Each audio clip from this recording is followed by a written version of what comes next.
अयक्ष्मा अस्मभ्यं सन्तु पृथ्वी प्रसुताः दीर्घनायु प्रतिबुद्धिमाना वयं तुष्यं बलहृतस्याम। ओम। हमसे भाग्यशाली हैं वे जिन्होंने इस धरा पर जन्म लिया है, जहां स्वर्ग और मुक्ति का द्वार है। ईश्वर भी इन्हीं शब्दों में भारतवर्ष की महिमा का गान करते हैं।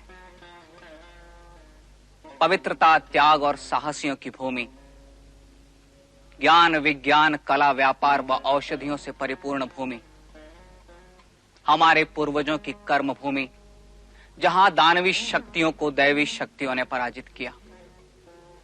उत्तुंग शिखरों व सुंदर वनों से आच्छादित पवित्र, आनंद, शौर्य, उत्सर्ग, राष्ट्र भक्ति, श्रेष्ठ गुणों व दया के लिए प्रसिद्ध भूमि, स्वर्ग से भी श्रेष्ठ भारत भूमि, और उसी भारत भूमि के उत्थान के लिए अपना सर्वस्व समर्पित करने की भावना के साथ मां भारती के पुत्र आज अपनी अपनी जन्मभूमि वापस जाएंगे।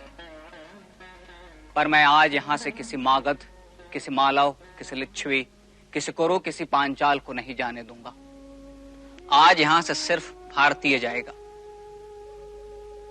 अनेक प्रकार की भाषा बोलने वाले और अनेक प्रकार के धर्मों को धारण करने वाले जन समूहों को भारत भूमि एक घर में निवास करने वाले सहोदरों के समान धारण करती है। हमारी मातृभूमि राजनैतिक रूप से अनेक महाजनपदों में बटी अवश्य है, पर सांस्कृतिक रूप से वह एक है। एक ही संस्कृति के प्रवाह में मां भारती के पुत्र पल्लवित हो रहे हैं, तो जनपदों की सीमाएं उन्हें कैसे बांट सकती हैं? मैं सावधान कर रहा हूं मेरे सामने बैठे भरत पुत्रों को कि जनपदों की सीमा के आधार पर भारतीयों को बांटने का प्रयास मत। संस्कृति के उस सूत्र को संभाल कर रखना जो मानव को मानव से जोड़ता है, क्योंकि देख रहा हूं कि जनपदों की राजनीति मानव को मानव से तोड़ रही है।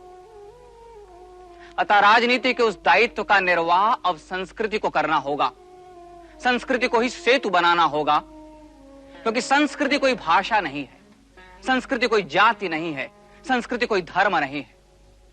भारतीय आध्यात्म तो दावे के साथ कहता है कि मानव का ईश्वर से एकाकार निश्चित है, पर उससे पहले मानव का मानव से एकाकार तो हो।